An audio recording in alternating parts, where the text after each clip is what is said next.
Hello everybody and welcome to Limited Level Ups. I'm Alex and this week we're doing our Streets of New Capenna State of the Format address. We're doing it a little bit different than we usually do. Generally, I like to have these episodes kind of set the stage for the format. Usually they come out a day or two after the format first comes on Magic Arena, so it's kind of the first look at my experiences looking at 17 lands.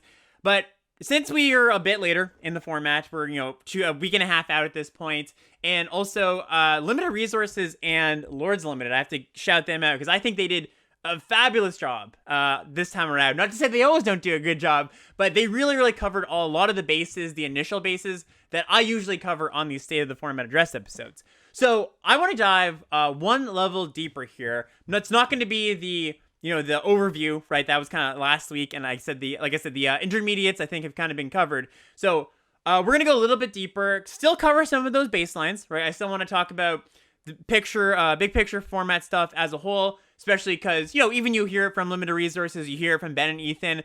I think my spin on it might be a little bit different. Also, I think it does help to kind of reinforce the ideas. Even if you hear it once, it's good to hear, all three of these people that play multiple hours of Magic a day say the same thing. Maybe those that reinforcement of certain ideas will help. But then I want to go a step deeper. The way I want to go a step deeper is I've compiled a list of kind of frequently asked questions, kind of a Streets of New Capenna fact from my stream. As I've been streaming, 40, 50 hours of this set this week, I figure it's a good way to kind of extract some questions that the people that have already tuned into some content might have about the format. It's a lot of the questions that kept popping up, and I just kind of cherry-picked the ones that I thought would be best illustrative of how I view the format and where I think people might be having some issues. So that's how I'm going to approach the State of the Format address today. As always, I want to shout out the Patreon, first and foremost, patreon.com/limitedlevelups. That is the place that you can go if you would like to support the show. It is the number one place you can go to support me, to support all my content.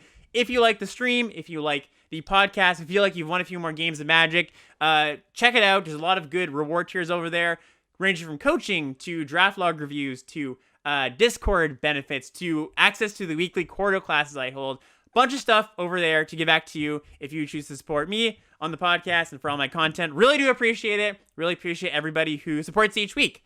Let's jump into it, and we're going to start with the story so far. So like I said, I do want to cover some baselines here, especially for those people, maybe this is their first podcast for this set. I do want to not gloss over that. So we're going to kind of do a quick up to speed, get everybody up to speed. And like I said, kind of touch on how I'm seeing the format maybe slightly differently. So the big story of the format, of course, is it's a broker's world and we're just living in it, right? The broker's cards, and specifically green-white decks, blue-white decks, and, secondarily or tertiarily, all decks of all three colors, a deck that's three colors, have been performing at a rate that's just way higher than any of the other decks in the format, any of the families, any other two-color pair. And there's a few reasons for that, right? Number one, the gold cards in the brokers families, by the way, Bant or blue, white, green, for anybody who isn't completely up to speed on the new fangled terminology. The multicolor cards, especially the uncommons, are just really good. And that's a bit abnormal, because in this set, it's actually not that, like, a lot of the monocolored commons are close in power to some of the multicolored commons and uncommons of other families. The brokers are the exceptions. We've got Broker's Charm, which is the best charm in the cycle, which is, it's got a bite mode, target creature deals damage equal to its power +1 to target creature or planeswalker. It's got a draw 2 mode, and it's got a destroy target enchantment mode.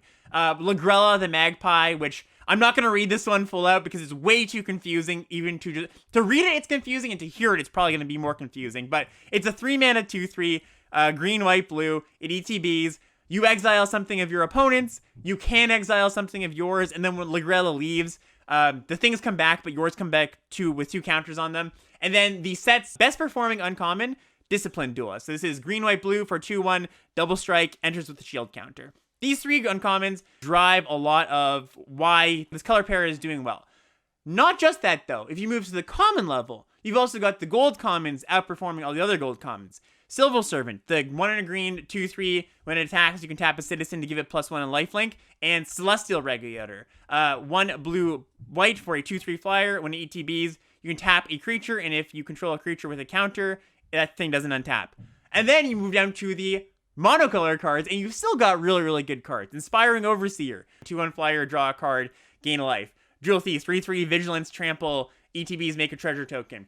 You just have a lot of really, really good cards, and that's very, very, very simple, right? It's a very simple recipe for a good deck. But that's not all, right? It's not just that. If you look a little bit deeper, there's a few more kind of subtle things that make the Broker's cards play well in the context of the format, right? So one of the things is that this is a format where you kind of have to get on board quickly, and premium 2-drops are, well, at a premium. You really want good 2-drops, and it gets a lot of the good 2-drops. You know, I just talked about the Civil Servant, the green-white 2-drop. It gets for Fiend's Informant, which is the 2-mana, 2/1 ETBs, Connives.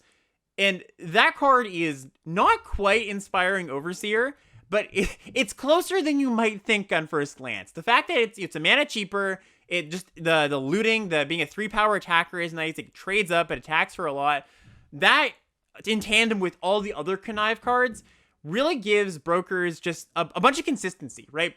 Because it's a pretty fast format, like I was saying, and when you need to have your cards be castable and line up well with your opponent's cards right away, conniving really helps, because it means that you're not going to be missing that third land drop, which can be really a death sentence in this format, right? It means that in the late game, you're not going to draw 3 lands in a row where your opponent might have done that, right? It's really just kind of baffling how good this Fiend's Informant is. Just, you know, I wouldn't have expected it to be as good as it was. It looks good, but not at performing at the level it is. And to put some numbers to it, it's performing currently at a 60% game-in-hand win rate, I believe, which is only a few percentage points below Inspiring Overseer. So Connive being a mechanic that Brokers gets access to, that's huge, right? Anything with Connive on it, you could take that card and you wouldn't be too wrong to put it in your deck. On top of that, it also gets, of course, the Broker mechanic shield counters. Shield counters also good in a fast format because they are kind of, you know, they act a little bit, well, they work both ways, right? They're good on offense and good on defense. And in fast formats, you want cards that they play both ways, right? You want to be able to beat down when you have the opportunity to do so, but also defend. And shield counters do a really, really good job of that, while just being, you know, resilient to some of the better removal in the format, like Murder, like Strangle. And in fact, they kind of have a ripple effect where the cards like Murder and Strangle, that deal damage or kill something straight up, have actually, you know, we've seen that they are a little bit worse than they might usually be, and I think that's in a large part to these shield counter cards being so prevalent. So that's the story I think most people have heard, and I don't disagree with that story, right? Everybody who's played a lot of the set has felt that. The 17 lands data, that supports all that stuff. One thing I do want to make clear, though, and I've made this clear before, but I think it's a point worth repeating, 2 colors are better than 3. This is a quote-unquote 3-color set, but the way that it's played out, it just, there's not a lot of incentive to put that third color in your deck a lot of the time. I just talked about Disciplined Duelist and Lagrella and Bant Charm. Those are exceptions. Sometimes you get really busto rares, but this isn't a Konzatark here or Shards of Alara. It's kind of looks like that in structure. This one of those sets that is a 3-color multicolor set, but those sets more supported 4 and 5 color decks, where this one doesn't for quite a few reasons. One, there's not a lot of awesome reasons to be multicolored, like I was saying. Like the advantage of playing more colors is often to play better cards, right? And you know, before the set came out, I had an inkling maybe 2-color decks might have been better than 3-color decks to start with, and the, you know, not pushback, but the response I got from that was, don't you want to play the good multicolored cards? Well, if there's no reason to play those multicolored cards, then why am I pushing into a third color, right?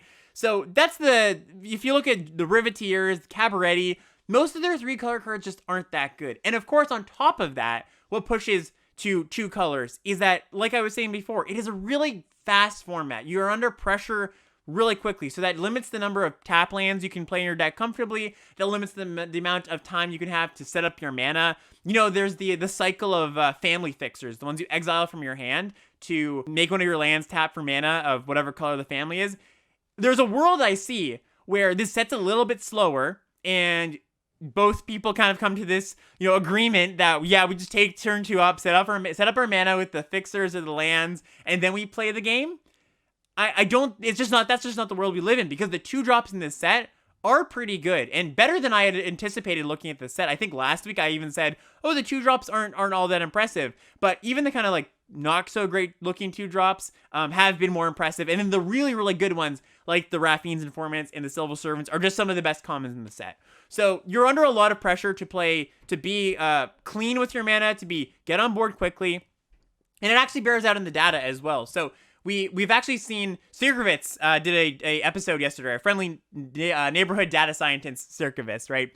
He did an episode yesterday, and what he noted is that to play a third color comfortably, and this is just splashing, right? We're not talking about 3 colors straight up. You need to have 9 sources of that tertiary color. That's a lot of sources, right? That's not easy to pick up. We're talking picking up like 7 dual lands and then maybe 2 family fixers or something. And that's just not that easy to do.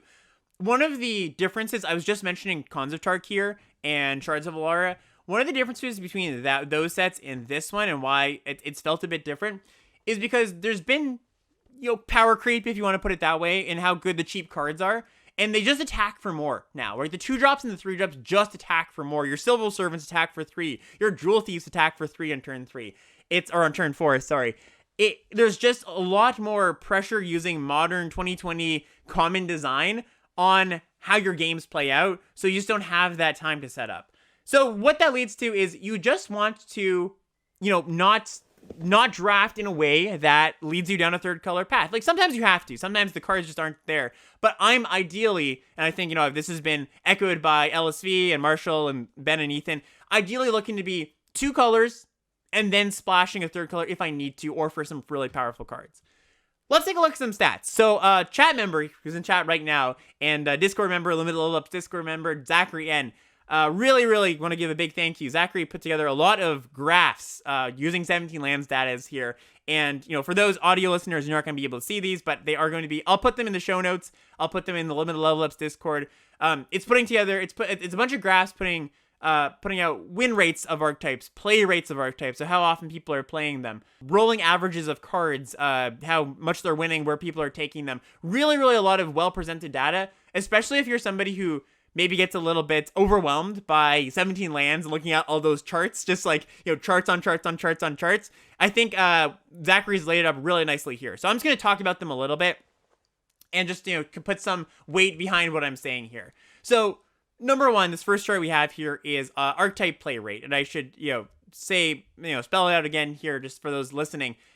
Our range here is we're going from the beginning of the set, so when the set first came out, the 29th, and the end of the range here is the 5th, okay?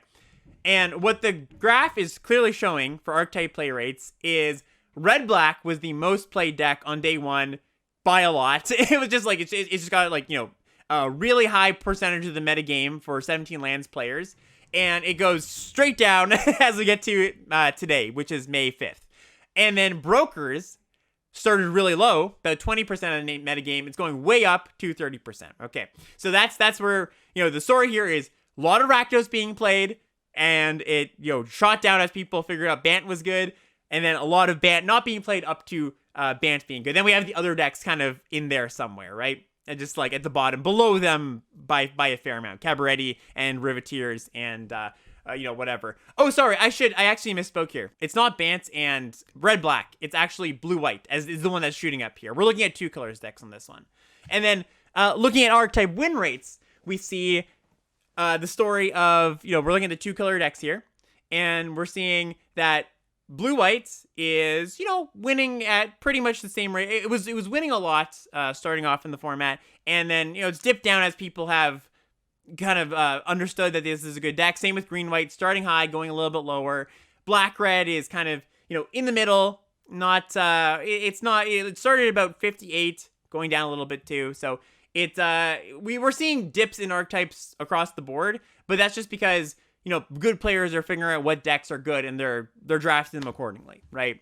And then we have archetype win rates for 3 color decks.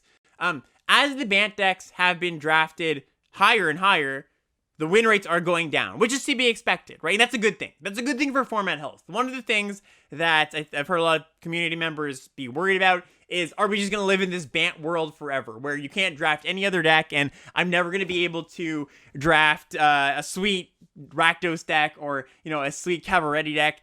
And I think there's hope. I really do, because even these initial trends in the first week of the format show that as people have drafted more brokers, bant, whatever you want to call it, the win rates have gone down, which means naturally people are going to gravitate towards the other decks as, you just see less bant cards in the pack. And as more people draft the bant cards, even these people that aren't in tune with win rates of the format and know that, these cards aren't winning as much as they used to, people are going to naturally notice, hey, I'm not getting as many blue, white, and green cards in the pack. I should dip somewhere else, right? So, yeah, I would say there is hope, first and foremost, for people who are a little bit worried about the health of the format.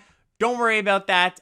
My prediction is that it will even out somewhat like Neon Dynasty did, where the red decks, ended up being pretty good. The problem with the red decks in Neon Dynasty was that people overdrafted red. And that's what was happening in this set too. Relative to how good the red cards are, I think the red cards are being drafted a little bit too highly, right? So once that evens out, once people realize, hey, I can't, once people kind of zig when the bant drafters are zagging, I think you're going to see some really good red-black decks on your side of the table if you can get them, and on the other side of the table.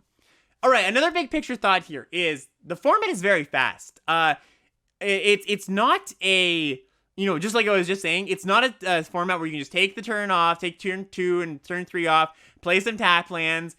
The 2-drops pressure, you really have to get on board early. And the way I would kind of describe it, and this is kind of true about a lot of fast formats, is that there's a almost barrier to entry, where it's not that you can't play expensive cards, and I think there are a lot of good expensive cards in the format. Something like Cleanup Crew, the 6-mana 6/6 ETB, and you can either gain 4 life or destroy an artifact or enchantment or exile a card from the grave. That's a good card, and just because the format's fast doesn't mean you're not going to be able to play that card, right?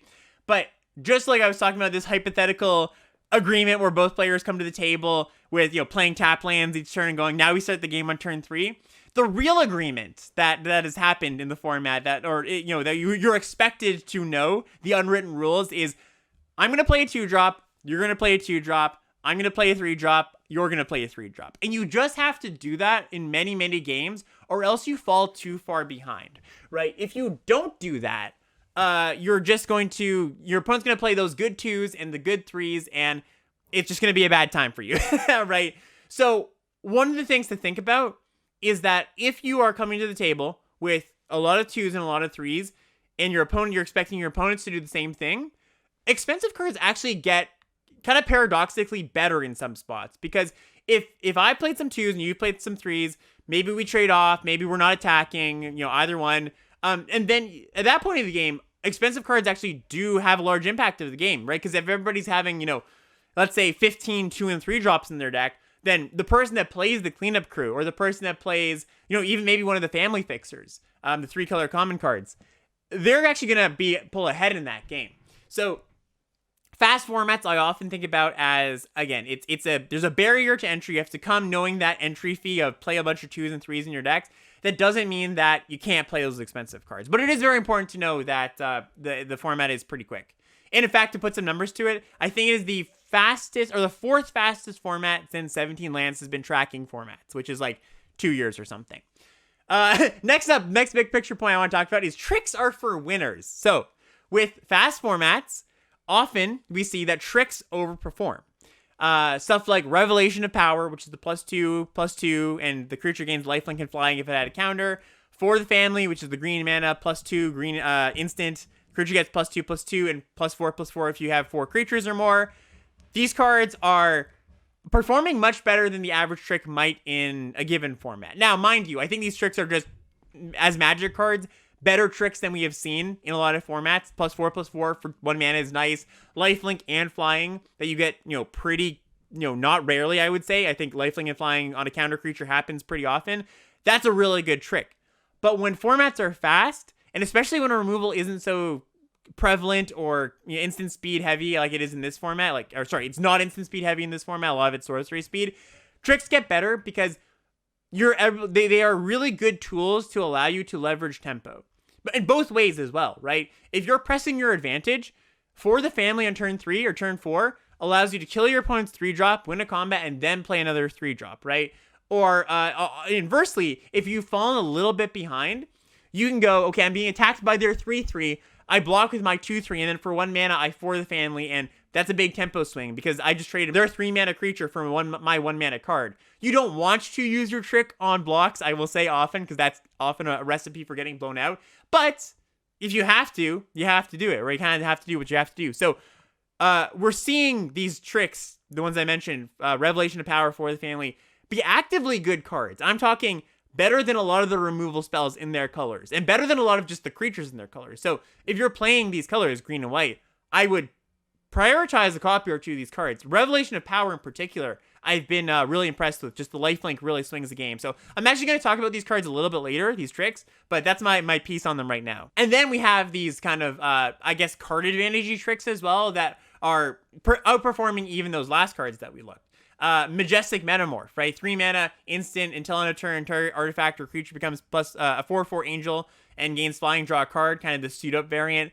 Luxurious Libation, this is the uncommon, X and a green instant, target creature gets +X until end of turn. Creature, create a 1/1 green and white citizen token. Both these cards I was just talking up for the family and Revelation of Power. These cards are even better than that because they're like these card advantage combat tricks that can be a tempo blowout sometimes, right? Or can also be a just like a card advantage blowout too. You block with they block with their 2/2 on your 2/2. You metamorphosis, you get a card. Not quite a tempo blowout at that point, but you're spending your whole turn. But it's worth spending your turn to be up a card at that point and keep your board presence. Also, you can just send to the air, just 4 to the face or 5 to the face. One of the nice things with Metamorphosis is if you target a creature with a +1/+1 counter on it, it actually becomes a 5/5, of course, or bigger if it has more counters. So these are cards. Tricks are cards I think players tend to shy away from, just in general. I'm a player who tends to like combat tricks in my deck, but I think players have this adverse reaction when they see a combat trick, or inherently value them lower than another class of cards. And I want to kind of impose the idea that you shouldn't necessarily look at these cards as a lower class of cards, especially in this format when the format is fast, and especially when these are just better tricks than we might otherwise see. Those are some of the better tricks we've seen in the past few years. Okay, enough about Bants. What about the other color combinations? Because I'm sure you've heard enough about, me going on about Bant. I do want to touch on the other color combinations just quickly before we get into our frequently asked questions section. So I've had experiences with all of the families, all the decks at this point, mind you, very skewed towards Brokers and Obscura. That's the blue, white, black one, and Maestros as well. So I have had less experience with the green decks, but I have still played them. I've still seen them on the other side of the battlefield. I've kind of got their vibe for what they're doing. Haven't necessarily cracked them for I couldn't tell you exactly what a good Cabaretti deck wanted or exactly what a good Gruul deck wanted, mostly because I don't think it's worth spending that time and energy at this point in the format because you can just get better decks. But I have seen, I've been around the block a few times with them. So I think just big picture here, Esper or Obscura and Maestros or Grixis, these are the decks that if I can't get into Bants, I am happiest to transition to. Mostly because they pivot, you can pivot easily to them, right? You can go I'm blue-white, instead of adding green, I add black. And often that's actually what you want to do because green's actually the lesser color in that combination of Bant, of Brokers. It's kind of the weakest link. So a lot of times you're like, okay, well, I can't be 2 colors, I can't be blue-white, and there's no good green cards, so I pick up these Girder Goons or this Quasar, which is the 4 mana 3/4 that whenever you draw a card, your opponent loses a life, you gain a life, right? So I've transitioned my drafts a lot of the time into Esper/Obscura. I'm gonna keep saying both names, just but maybe I should just say Esper because I think that's what most people are familiar with. So that's not been a uncommon place I've ended up in. A bit of a harder place to transition to from Brokers, if you're starting there, is Grixis, Esper-y stuff. Grixis, Maestros-y stuff. I think that this deck is a deck I find myself in when the draft starts out in a way where I've taken a blue-black card or just like not a Brokers card, or I realize early on that Brokers isn't open. This is the next place I want to go. Because I think, well, Brokers kind of has its own thing going on where it's just it's a deck that's very good at attacking and blocking. It's good on both fronts of pressuring and stabilizing. That's kind of what Brokers things is doing. The Grixis decks are very good at grinding. And not so good at pressuring, but they do the grind thing very, very well. You've got the Connive stuff going on. You've got Cormella, which is the 4 mana, 2/4 Grixis creature that when she's got haste and she adds mana for instants and sorceries, and when she dies, you return a instance or sorcery from your yard to the graveyard. You've got loops with her and Dig Up the Body plus Fake Your Own Death, which can buy back creatures.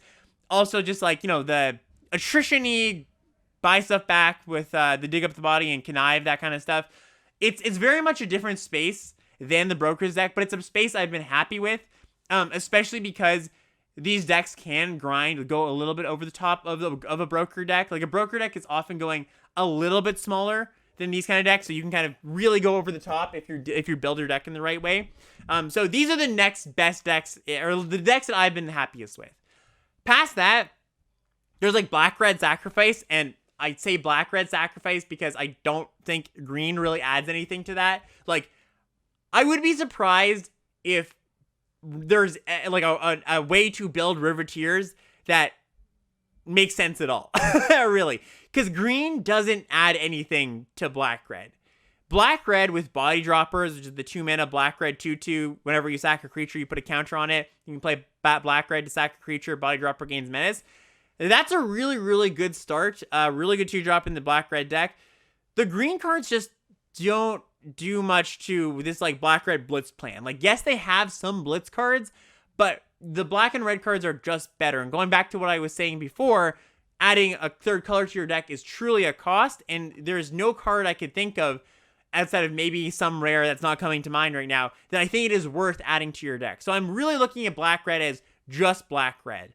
Also, sorry, I should also note, when I was talking about Cormella and Quasar in the Esper and Grixis decks, I'm probably still talking about Black-Red or Blue-Black for Maestros, or Blue-White or Blue-Black for the Obscura most of the time. I'm still thinking about 2-color decks, but I feel that enough of the time there are actually good payoffs, unlike in Black-Red here with Riveteers, that you're adding a third color, I don't know, I'd say 25% of the time or 50% of the time. Again, it's not ideal. I'm still aiming for 2 colors, but it's not the worst if you had to add the third color.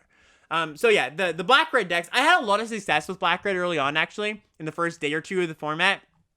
Turns out that the cards were kind of just a little bit undervalued in my early drafts, I guess, which is kind of funny because if we looked at the data earlier, they were actually, that was one of the most drafted decks.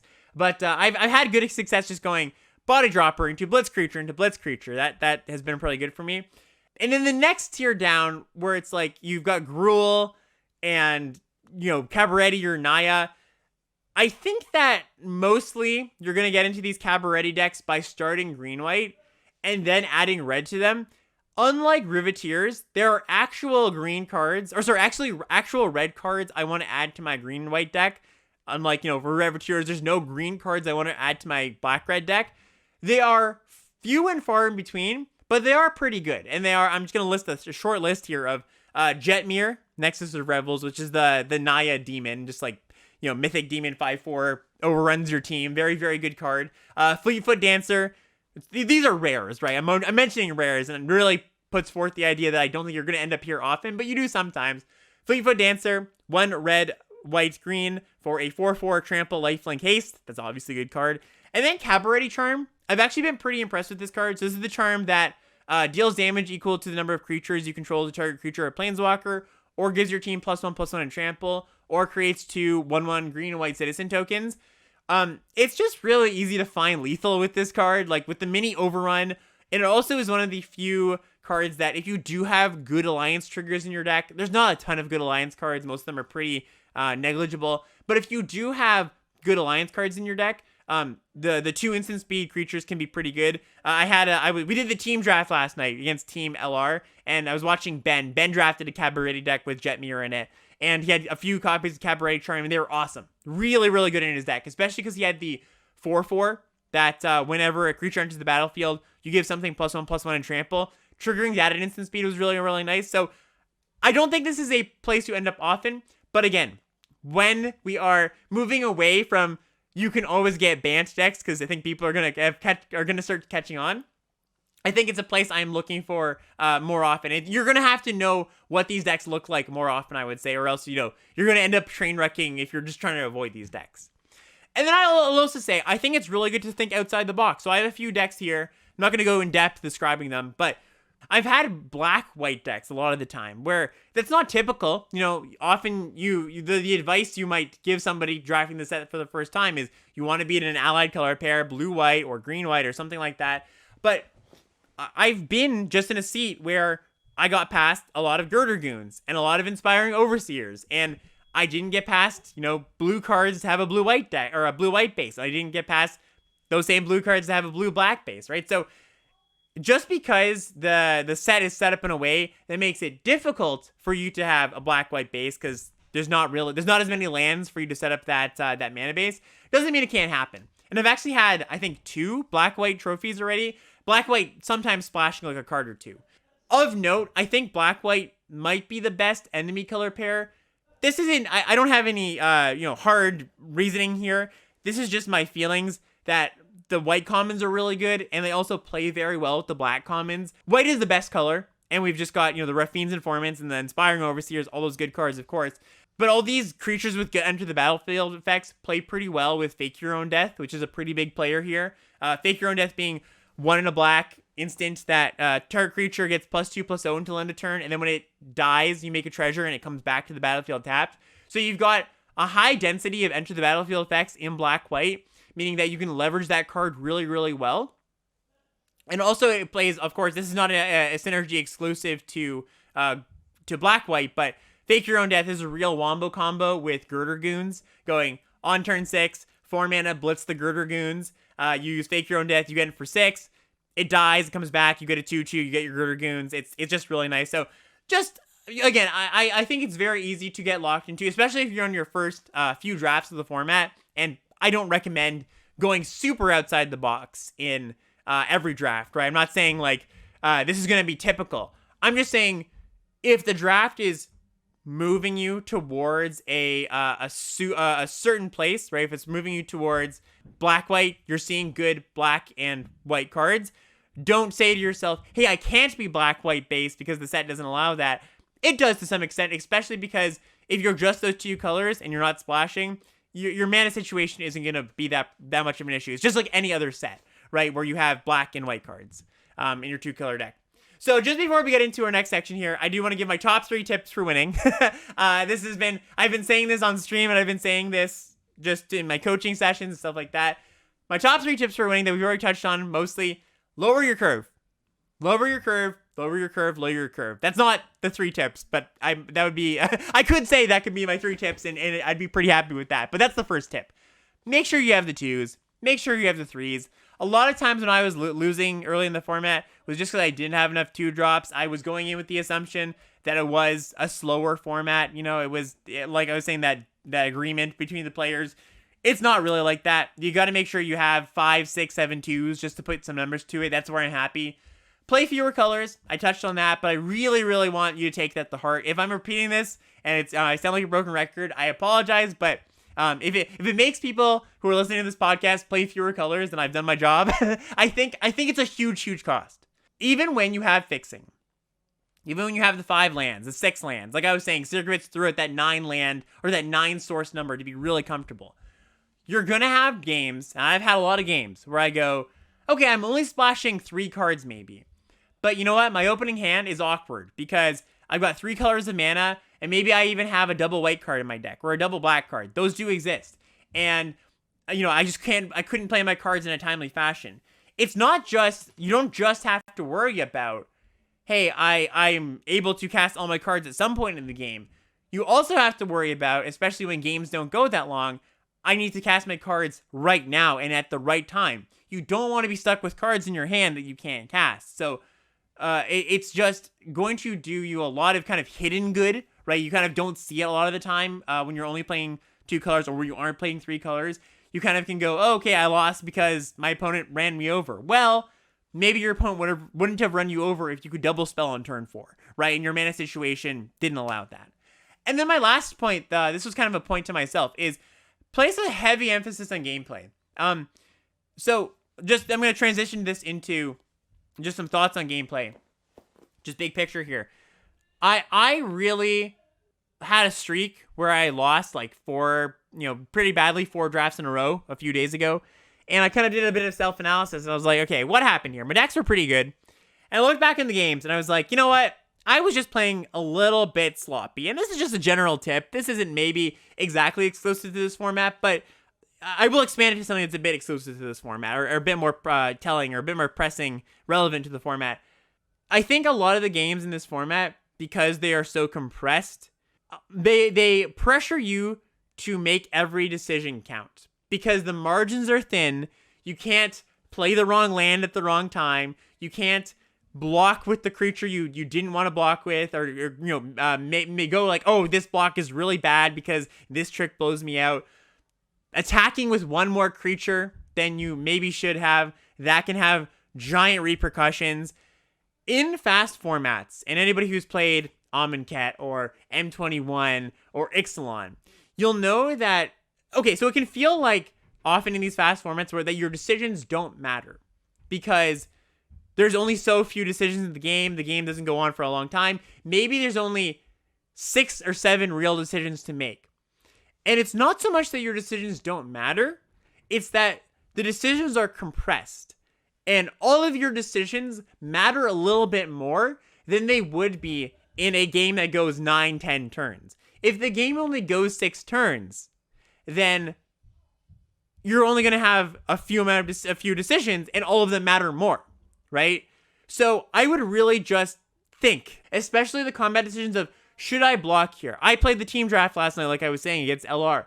A lot of my mental energy went into making sure I wasn't autopiloting and making sure every single combat I was taking in what happens if they have a trick here. What happens if they have the worst trick here for? They have the Metamorphosis, the +4/+4 draw card. What happens if they don't have a trick? Is this still a good exchange? I think a lot of you would do really well to put a lot of that mental energy you have in each game into those combat situations. And then it's hard too because you also have to put mental energy into, does my opponent maybe have a blitz creature, or do I play my top lane here or next turn? There's a lot of decisions aside from the compacted small decisions I was just talking about that matter in this format. So if you're losing, you're drafting decks that look good, it might be because of that. And I don't have an easy answer for you other than, if your decks are looking good, maybe turn to gameplay as a place that might be a point of weakness in your game. Okay, moving on to the Streets of New Capenna frequently asked questions. Again, this comes from frequently asked questions on my Discord, on the stream. Now that we've kind of set the stage, how I look at the format, how I think a lot of other people are looking at the format, moving forward to kind of the second level of, all right, now that we've understood kind of the rules of engagement, we kind of have set ourselves this playground to play in, where do we go from there? And there's a lot of places to go from there, so let's just jump in. Okay, first and foremost, what cards do you take over Inspiring Overseer? This is the question I've been asked a lot. So again, Inspiring Overseer, best common in the set, better than any of the uncommons, not by a wide margin, but better than any of the commons by quite a large margin. Currently winning at about 63% game in hand win rate, or 64, something around there. Very, very high. Comparable to the cards, the best cards in the set. So, the list is very small. The list of cards that I would take over Overseer is small. I'm going to go over it now, and I'm going to have some caveats after this. But the list is Sanctuary Warden, which is the giant 5/5 flyer, comes in with 2 shield counters. I'm not going to read out all these cards, but All-Seeing Arbiter, 6 mana, 5/4 flyer. When it attacks, you draw 2 cards and discard a card, and then the opponent gets, one of their creatures gets smaller. Titan of Industry, which is the 4 mana or 7 mana for GGG 7/7. Reach Trample. When it enters the battlefield, you do 2 of 4 ridiculous things. You either get a 4/4, or you gain 5, or you destroy an artifact or enchantment, or you put a shield counter on something. Elspeth Resplendent, which is the white planeswalker. Rafine, which is the Esper white blue black demon mythic 1/4 ward 1 flying. When it attacks, target attacking creature connives X, where X is the number of attacking creatures. That card's really, really good. And Broker's Ascendancy, which I'm sure a lot of people are familiar with. This is the Bant white blue green enchantment. The banning of your end step, you put a counter on all your creatures. So that's the list. That is the list. I don't think you should take any other uncommons over Overseer or any other rares. Now, here's the caveats. There are a few multicolored rares and uncommons that are close. Close to this card in power level, and some that are better than it. Those cards being Hostile Takeover, which is the Maestros black, red, blue to Wrath, where you deal 3 to everything. You make something small on their side, make something big on your side. That card is very, very good, and I believe you could take it over Inspiring Overseer. I believe its win percentage is better than Inspiring Overseer. The reason I would take Inspiring Overseer, of course, is that it's a monocolored card. Now, you might ask yourself, why would you take Rafine or Broker's Ascendancy over Hostile Takeover if you're not going to take, if you're going to take Inspiring Overseer over Hostile Takeover? And the reason is I do believe Rafine and Broker's Ascendancy are enough better. So it's small margins we're working in, but just the point I want to make here is that Overseer being a monocolored, very, very good card and in the best color and goes in the best decks, that's a huge point. There is also Disciplined Duelist, which is the Disciplined Duelist is the Bant blue, green, white 2/1 double strike shield counter. That card is close to Overseer, but again, it is a multicolor card. I would just take the monocolor card. There's really not a long list, is all I gotta say, right? And that is my list personally. I don't think it's wrong to take anything just like in that range. There's a lot of cards, a few cards I mentioned, but if you go on 17 lands, there are a few cards, that are in that range as well. Something like the Kraken, the 6/6 Kraken with Ward 2 that like is gigantic, and your opponent has to tap things to make it not attack. So I actually had that pick on stream the other day. Inspiring Overseer versus the Kraken, the 4-mana 6/6 Kraken. And I was like, I think it's just Overseer. And lo and behold, LSV, the man, the myth, the legend himself, was also in my chat. And he's like, yeah, no, it's just Overseer. It's just better. So chat's listing a few cards I should mention here. Vivian, Fight Rigging, these cards that you would think are better. But I don't think are better than Overseer. That's how good the card is. Overseer is not as flashy as those cards, so I think it's easy to underrate how good it is. But it truly is great. And I actually do want to talk about just quickly why the card is so good. It just does so much at every point in the game, right? Just put it on the classic quadrant theory test. Every point in the game, on turn 3, it's great. It helps you hit your land drops, helps you draw into action. It's a 2/1 flyer, gains you a bit of life. That's really good. Mid part of the game does the same thing. It never doesn't do that thing, which is awesome. I think people underrate just a raw 2-for-1 that comes down and is a good body. Also, a card that helps you draw into your lands early or spells early is really quite good. It's less good on like a big expensive thing, because when you draw a card on that big expensive thing, you don't care about a land you draw. You do care about the land you draw on Overseer. And of course, like I said, it's a white card. That matters a lot as well. Long story short, take the Overseer. You would not be too wrong. Even if you think it's close, you wouldn't be too wrong to do so. I should also say, yes, this is pick 1, pack 1. I didn't specify this, but this is pick 1, pack 1. Okay, what's your take on the family fixtures? Is another one that I've been asked from the very beginning of when they were released to current day. And this is, of course, the cycle of multicolored commons that fix your mana and are largish creatures, 5 to 7 mana creatures. Here's the best way to evaluate them, chat. If you like the creature side, you should put it in your deck. If you don't, you probably shouldn't. Spar's Adjudicator, the Broker's one, the 4/4 ETBs, make something not be able to attack or block. That's a good body. That's just a good creature. It's a card you want in your deck. I like that one. Glamorous Outlaw is the one I like next, which is the Maestros blue, black, red one. 6 mana, 4/5, ETBs, scry 2, deal 2. I don't love this one, but it's better. It's better than the other ones. I think that Spar's Adjudicator is the standout here, but this is passable in your grindy Maestros deck. Then you have Rakish Revelers, which is the red, green, white one. 5/3, comes in with a 1/1 token, citizen token.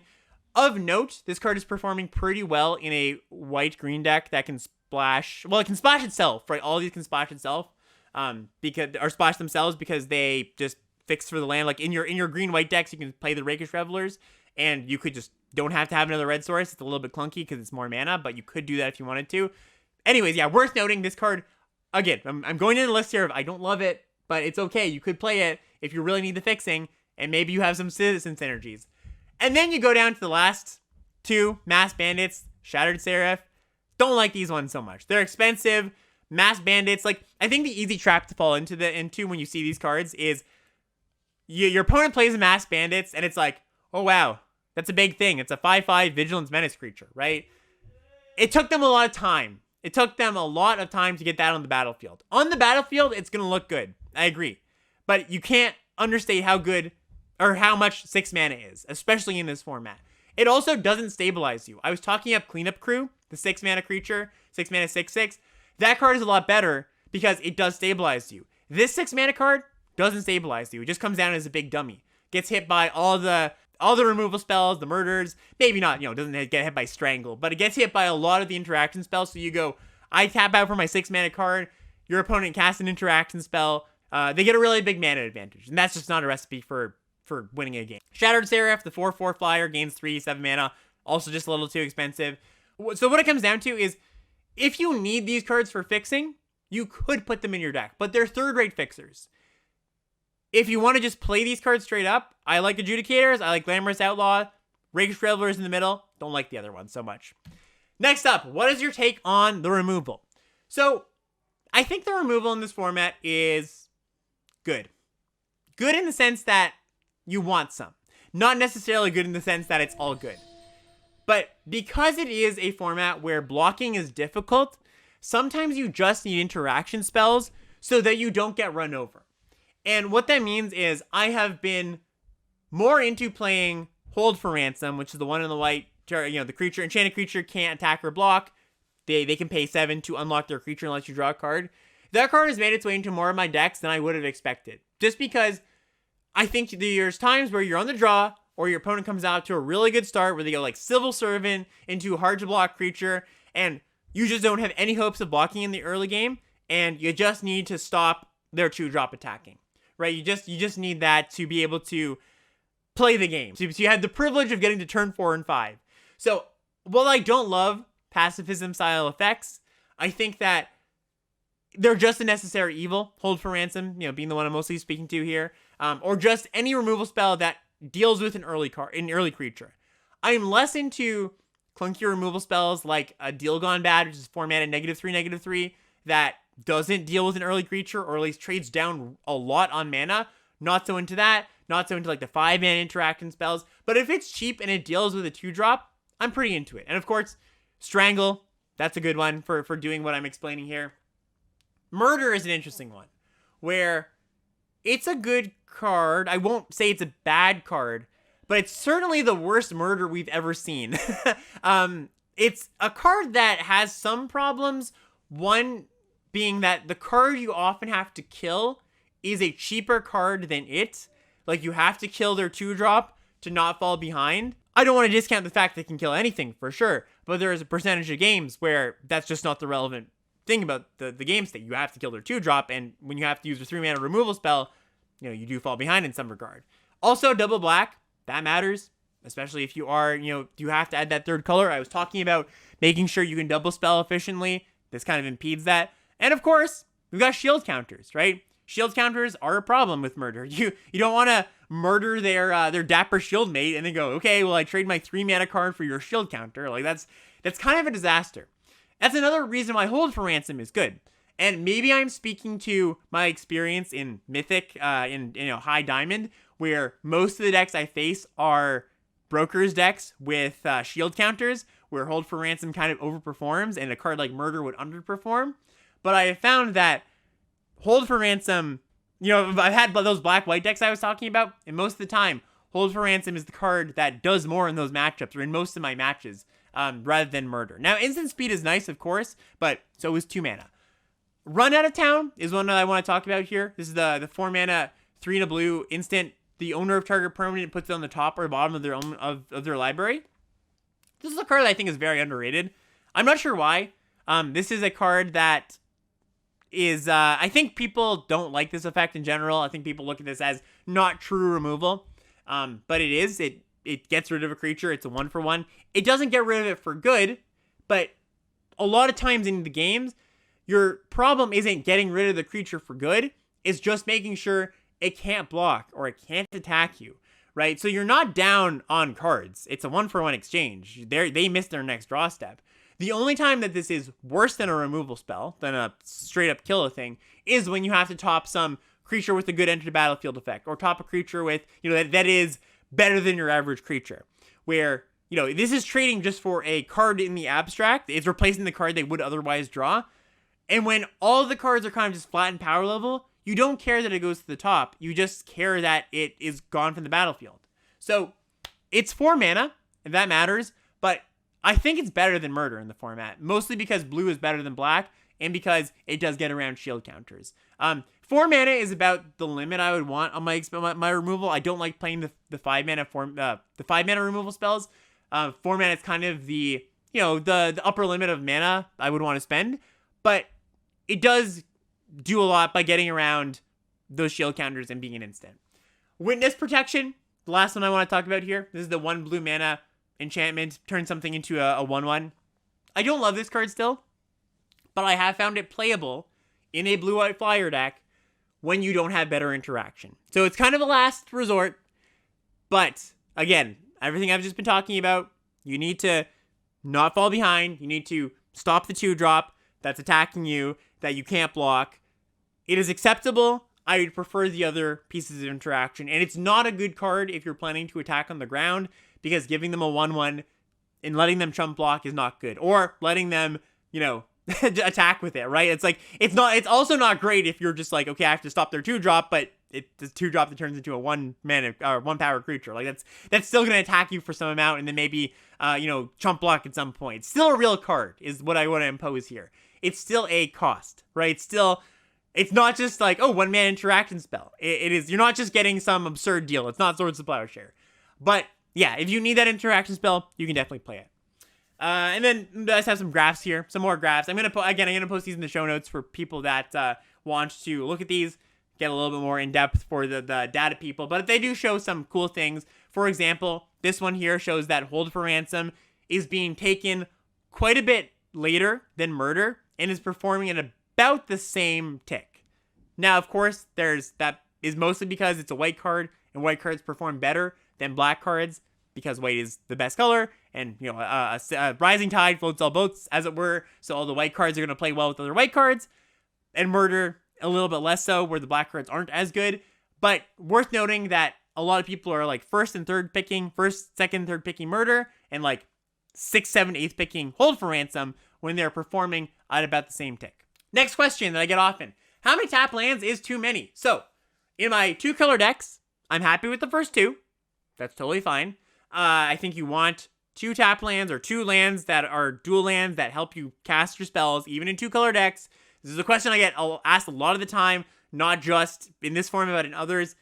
The first 2 tap lands should not impede your mana very often. You'll find a place to put it, either on turn 1 or on a later turn where you play a 3-drop, and then on turn 4 you play another 3-drop in a tap land. And the benefit you receive is having a better mana base. You get to put 10 sources of your base colors in your deck, 10 blue and 10 white instead of just 8 or 9. And that's a very big boon to limited mana bases, which are generally bad. Same goes for, this applies to both the Broker's Hideout cycle of cards, the fetch lands, and the Skybridge Tower cycle of cards, the ones that sacrifice to draw a card. Once you get to more colors, once you get to splashing at all, or heaven forbid, you're just like close to 3 colors, you should just play as many tap lands as you can, I think. This is a rough calculus, and I'm sure there is a cutoff where, hypothetically, you could get to enough tap lands, even in your multicolor deck, where you shouldn't play, 12 of them, 13 of them, but you're not going to get that many in almost any of your drafts. Most of the time, you're going to get 8 at max, and that's like on the upper limit. I think the calculus I often put out there, or say to myself, is it is better to play your spells a bit later than to not play them at all, right? It's better to be a little bit off curve than to just not have a chance to cast your 3-color cards or your cards of 3 colors. Now, I was just talking a little bit earlier about how tap lands can be a cost, and that might run counterintuitive to what I'm saying, but the big picture thing here is that it is more of a cost to be stuck with cards that you don't have any chance of casting. So, I mean, there is some push and pull here, but I think if you just played all the tap lands you had, you'd probably not be too wrong. There comes a point, though, where there's some tricky mana-based intricacies, where if you have too many fetch lands, too many of the Broker's Hideouts / Obscura storefronts, those ones that go get a land of any type or of the family's types, there comes a point where you might run thin on basics, and you have 6-7 fetch lands, and you run out of basics to go get. That is a real cost, and that's a bit of a wrinkle in your mana base. But that's just like something else you have to pick up, or something else you have to consider. As far as which of these is better, the dual lands or the sacrifice lands, it depends where you are in the draft. I think early on, I like the fetch lands better, just because they're more flexible. But once you know your two colors, I believe that the dual lands that sacrifice are a little bit better.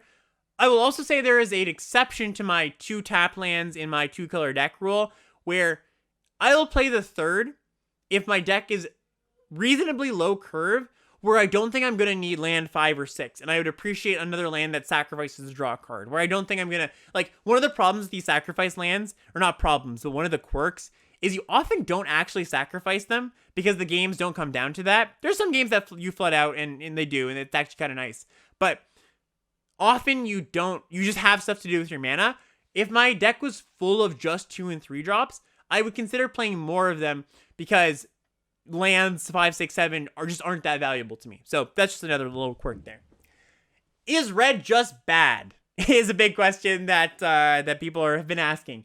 Yes and no is my answer. So it's bad right now in this current metagame, where people are overvaluing the red cards, where they're taking them a little bit too highly. You're not getting Mayhem Patrols where you should, or Plasma Jockeys where you quote unquote should, right? Like, I'm talking relative to their win rate. People are first picking Strangles, stuff like that.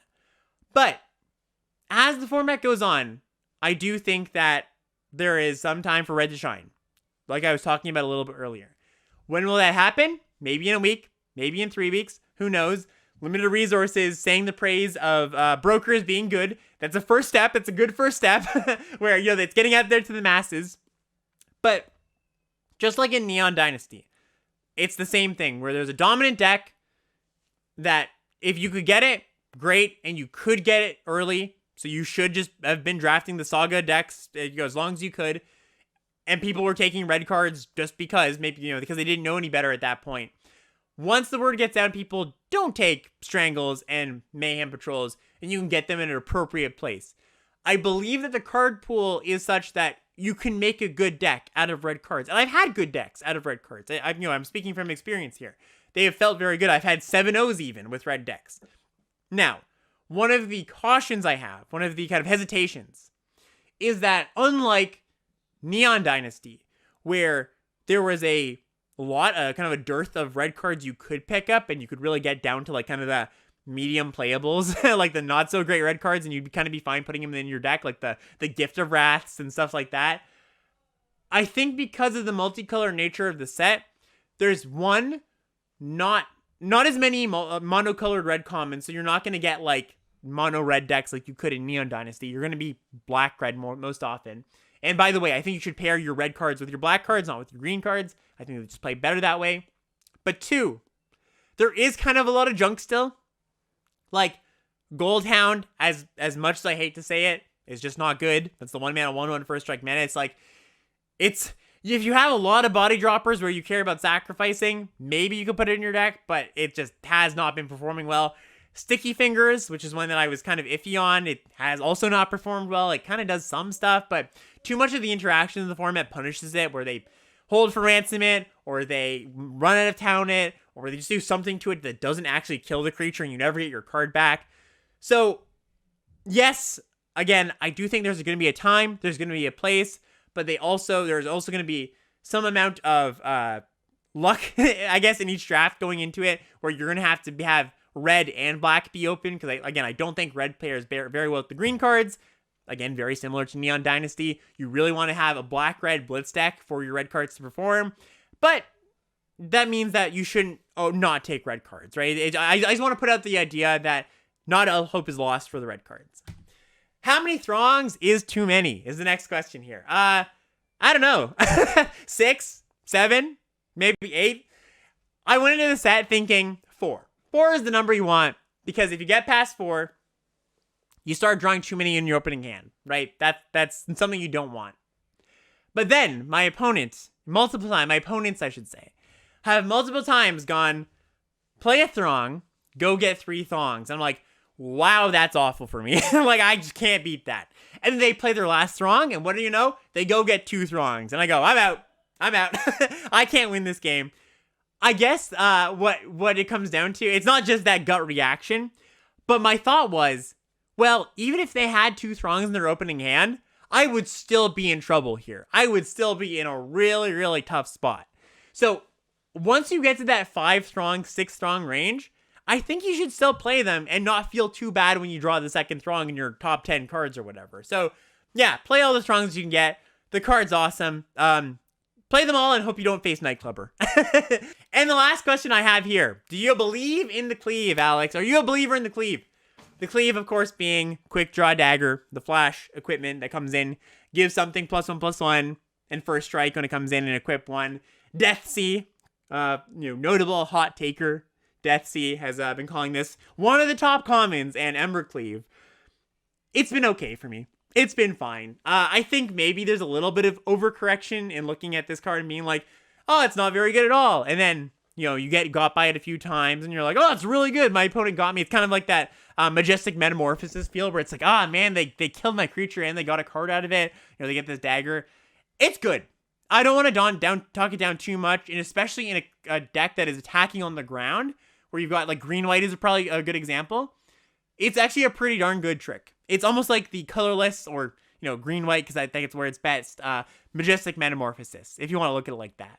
But I don't think it's just put it in every deck, play it in every deck. In a flyer deck, it's not that good because your flyers don't get blocked all that often. The value of this card is mostly eating one of your opponent's creatures. So if you don't plan for your creatures to get blocked, it does get a little bit worse. So put this in your decks that are green aggro, white aggro, red aggro. I think stay away from it in other places. All right, and I have a few cards here just to close this out here. I want to touch on Dapper Shieldmates. Is a card that looks bad, but I've been pretty impressed with it. So this is a 3 white 2/2. Comes in with a shield counter. As long as it's your turn, it gets +2. The card looks a lot like Estwald's Shieldbreaker from Crimson Vow, which is a 4/2. When it attacks, it gets indestructible if you pay 1. The problem with that card, of course, was that it didn't block well. It was a 4-mana card that didn't block well, and that's a large cost. Dapper Shieldmate is different, though, because it comes down and it blanks the X2s. Your opponent does not want to attack into this thing with an X2. And there's a lot of X2s at the 2 and 3 mana slot. So often this comes down, it doesn't block, or your opponent doesn't attack, and then it attacks for 4, and your opponent goes, all right, well, I guess I have to chump block with my 1/1 here, or I have to put my 2/2 in front, or I just take 4.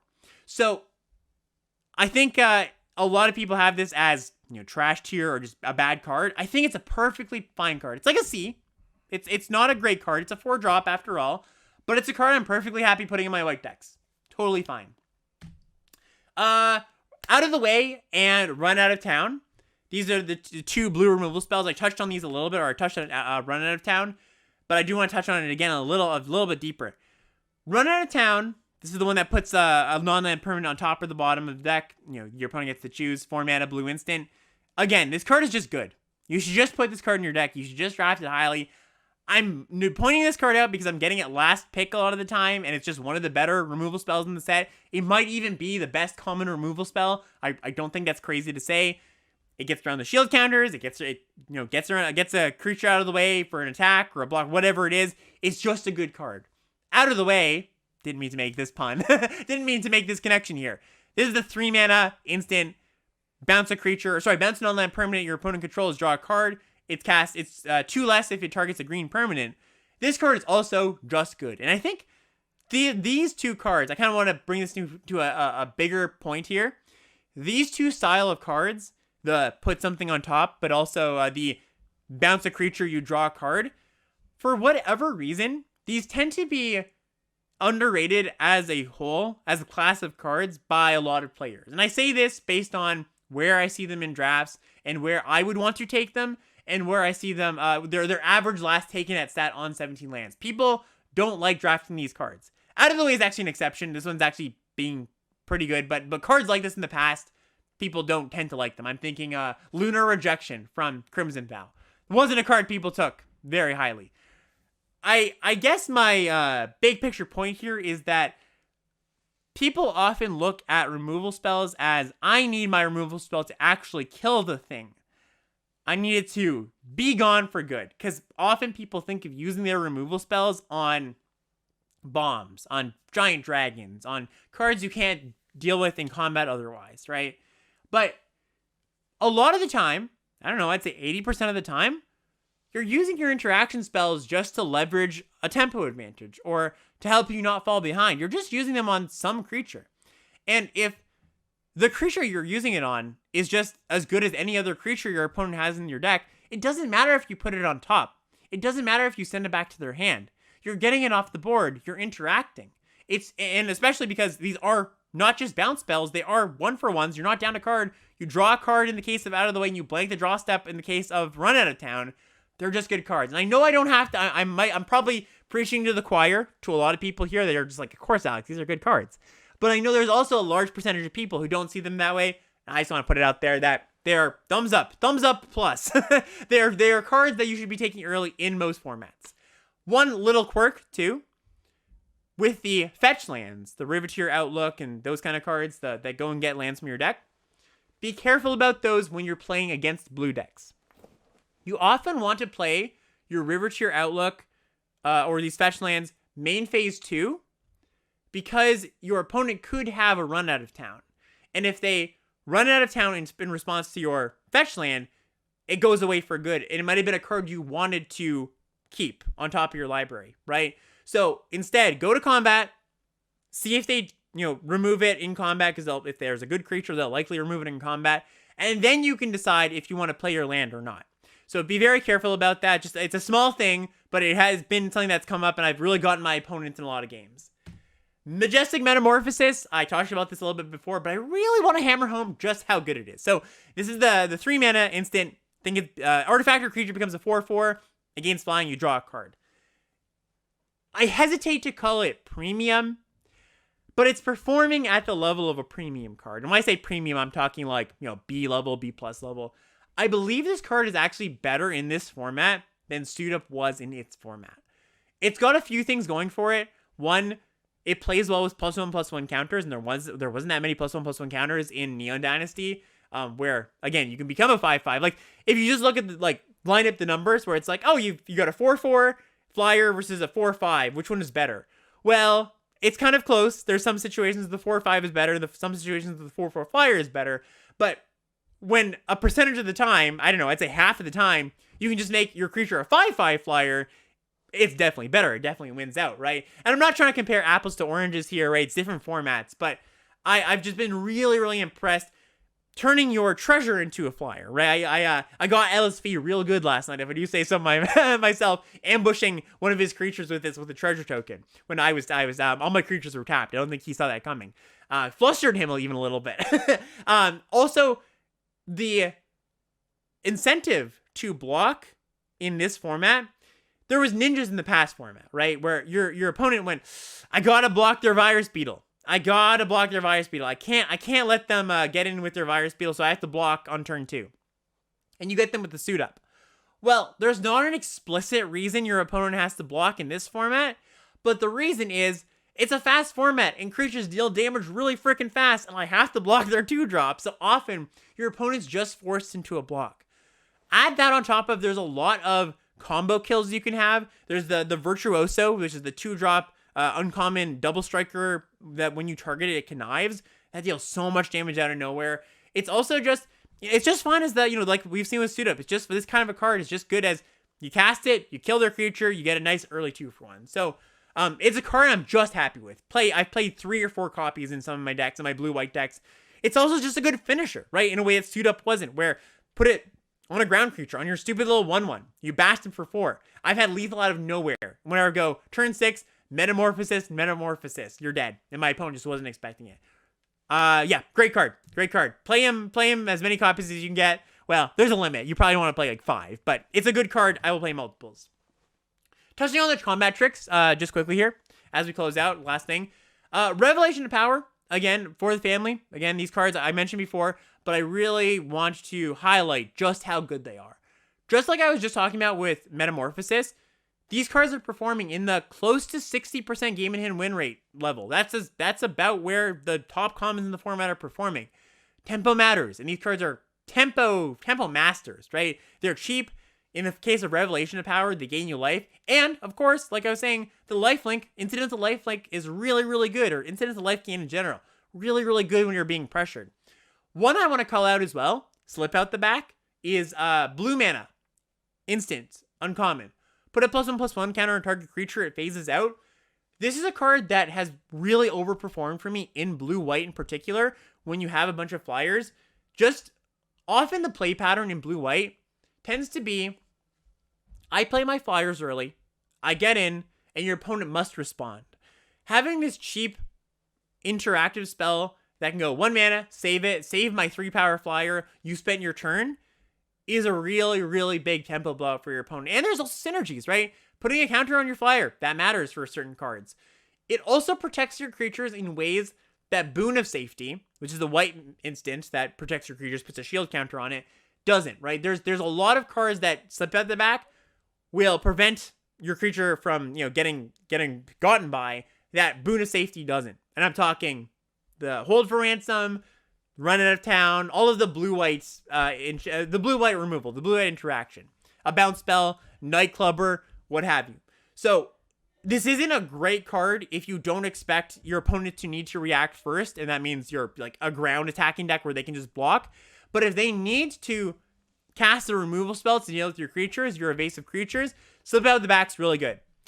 All right, as these episodes tend to be, chat, that was a long one. Thank you for hanging out. I hope I got in enough info, wasn't too rambly, but that's my view of the format right now. Hopefully you can take this forward into your next drafts. I'm going to send it over to Twitch. Please send all the questions if you want me to clarify. Please, I will do so. And yeah, let's have it open up the floor to Twitch. Can you go into detail on why you like Cormella? I'm hoping to never play that card in Grixis. Oh yeah, for sure. I think Cormella is really good. So again, this is the 1 blue, black, red, 2/4 haste that when it dies, you buy back a spell from your yard and she adds mana. So she isn't particularly performing well in the stats. Like, she's not doing poorly, but she's at the rate of like a mid-level common or something. I only play her in decks that are truly attrition-y and want to get to the state of the game where I'm like looping my graveyard. It's almost like Season of Renewal Turtle Loops, where it's Cormella plus Dig Up the Body and what's it called? The Take Your Own Death Loops, where I can just loop her forever and even get some card advantage with Dig Up the Body. So I don't think she's great in every deck, and you have to have kind of a connive heavy, a casualty heavy deck where you're really doing the casualty thing. You're really grinding. I don't think it's like a card you splash in your blue-black kind of tempo-y deck. But if you are in that space where you've got a high density of good interaction spells and good casualty cards, I think she plays really well as this inevitability engine that blocks extremely well and really just goes over the top of almost anything. Related, thoughts on Rooftop Nuisance. So this is the 3 mana, 2 and a blue, sorcery, casualty 1. You tap something, it doesn't untap, and you draw a card. I like the card. So this is a big picture thought on casualty cards in general. The casualty cards, their performance is pretty much tied directly to how much fodder you have in your deck. How many good things you have to sacrifice. Because if you can sacrifice an expendable Aki or a corrupted court official or even like a backup agent that's put a counter on something, I like the card.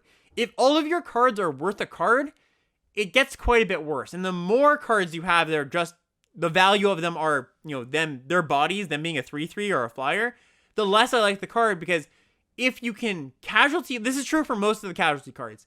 If you can casualty the casualty card, they're good. If you can't, they're clunky and not so good. So I don't want to end up in situations where I'm stuck going, well, I guess I have to casualty this card for 1, or sorry, not casualty, just cast it without it. Or I go, well, I have to sacrifice this, large body or relevant body to be able to casualty it. I like Rooftop Nuisance. I think it's a good card, but it's more a deck to deck kind of thing where I'm not just gonna put it in all my blue decks. What do you do if you see an enemy color pair is open? So I talked about this a little bit. I think some of the enemy pairs are better than others just by virtue of how the cards play. So I mentioned that black-white plays well together. I also think there's maybe, and this is a bit of theory crafting, but I could see there being red-white decks coming together as the format matures a little bit. And again, we want to play red cards. I think that white being good, the best color by a fair margin, means that you can kind of have some leeway in what your secondary color is. And like it doesn't have to be the most powerful color. It can be like just cards that support your white cards well. And I think that the good evasive or aggressive leaning white cards could play pretty well with some of the red cards as well. Maybe not as much synergy as the white black cards I was talking about, but I do think there's something there. Black, green, and the other color pairs, or just like the ones I didn't mention, the other enemy colors, I don't have enough experience to definitively say that is a good thing or a bad thing to do. But if it turns out that for some reason that is a good thing to do, the thing you have to do, especially if you aren't just black, green, straight up, maybe you're splashing a white card or a red card, whatever it is, you need to make sure that your fixing lines up with that color pair in a way that makes sense. And what that means is because the fixing exists in such a way where there's more allied color fixing than enemy color fixing, because there's like a cycle of the allied color dual lands, and then the fetch lands can be enemy color fixers. Your Obscura storefront can go get black-white, but you need to prioritize that Obscura storefront if you are black-white, because that's the only dual land you're going to get. The only dual land that is in your base colors, I should say, right? As a whole, if you're a wedge or an enemy color pair, you're going to need to prioritize the lands higher, the lands when you see them, if you need them, higher than an allied color pair or shard would, because you're going to get fewer chances at them. Given how slanted the color pairs are in the set, does that change how sealed ends up playing out? A little bit. I'm going to do a sealed episode, I'm pretty sure, as there is a sealed open coming up. But some initial thoughts. I play a little bit of sealed, just with other people, and the initial impressions I have on sealed are that it's actually pretty. Your deck ends up being many colors most of the time, like 3+. Extremely hard to be 2 colors. 3+ most of the time. 4 a lot of the time, just because there's not enough good monocolored cards to have a decent 2-color deck or even a 3-color deck sometimes. So color balance doesn't matter all that much because you're playing most of the colors.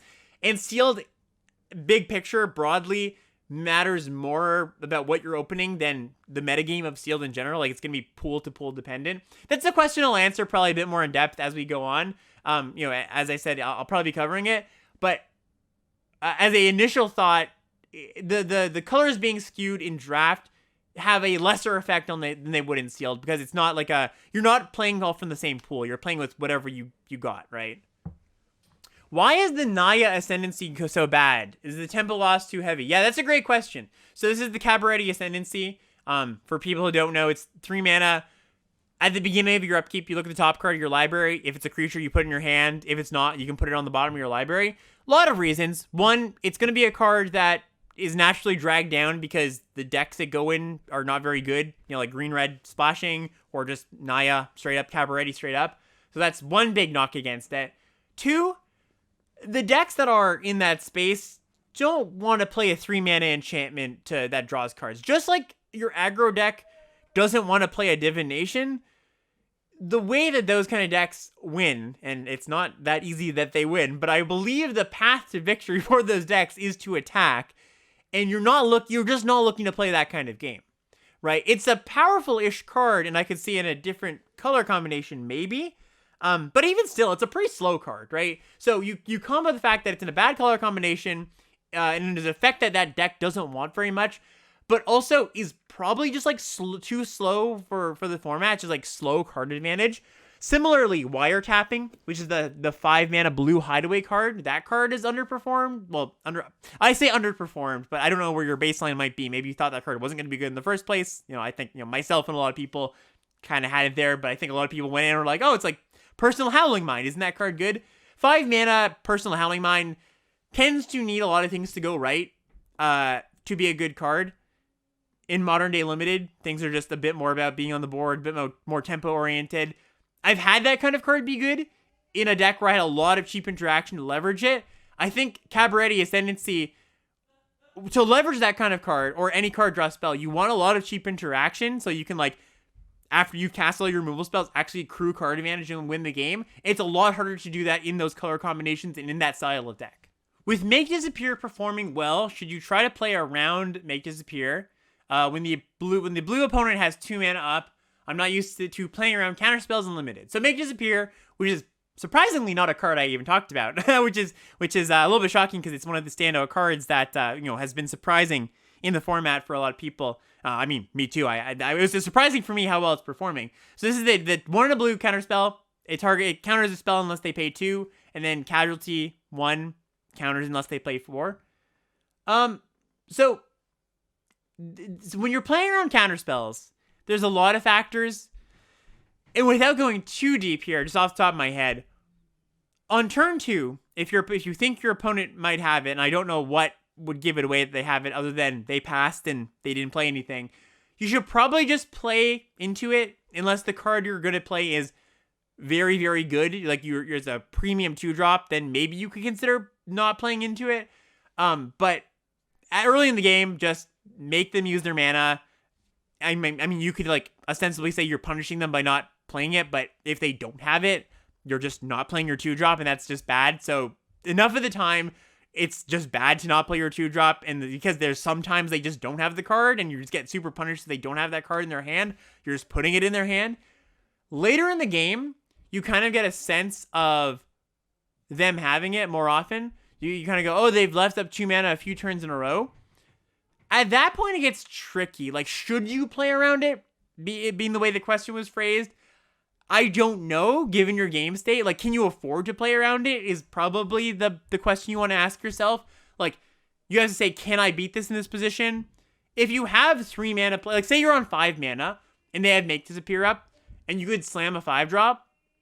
If you have a 3-drop that's comparable, that does the good enough job of what you're trying to do in the current game state, whether that be I need to play a creature that blocks or I need to play a creature that pressures well, sure, play your 3-drop over your 4-drop or your 5-drop. But sometimes you just have to go for it. Again, going back to the situation, like, let's just say, hypothetical, 50% of the time they have it, 50% of the time they don't. If you just always play as if they don't have it, or they do have it, sorry, you're going to punish yourself 50% of the time. So, yeah, it really comes down to evaluating your game, and this could be a whole episode, honestly, playing around counter spells, but it's going to be too contextual for me to answer here. You just have to ask yourself, can I play around it, and is there ways that, and if I can't play around it, I just shove, and if I can play around it, what's the most reasonable way to do so without giving up too much in some other way, which, some other way being, I'm playing a much worse creature or a much worse spell than I would have otherwise. All right, thank you so much, everybody, for hanging out. We'll wrap up from here. Next week, I might be doing Sealed. I think the Sealed Open is next week, if my memory serves. So if that is true, we'll get around to a Sealed episode, or whenever that is. I also have a few cool guests lined up. Sam Black is lined up to come on the show. That's not a secret. He has already said that to his stream, so I will not try to spring that as a secret. So he'll be on in the next few weeks if we can get that worked out. I also reached out to a few other people who I think you'll really enjoy. So look forward to that. And yeah, of course, thank you so much for hanging out. And this will be up on the podcast feed for watchers and the YouTube, the Limited Level Ups YouTube for listeners. All right. Bye, everybody. See you later.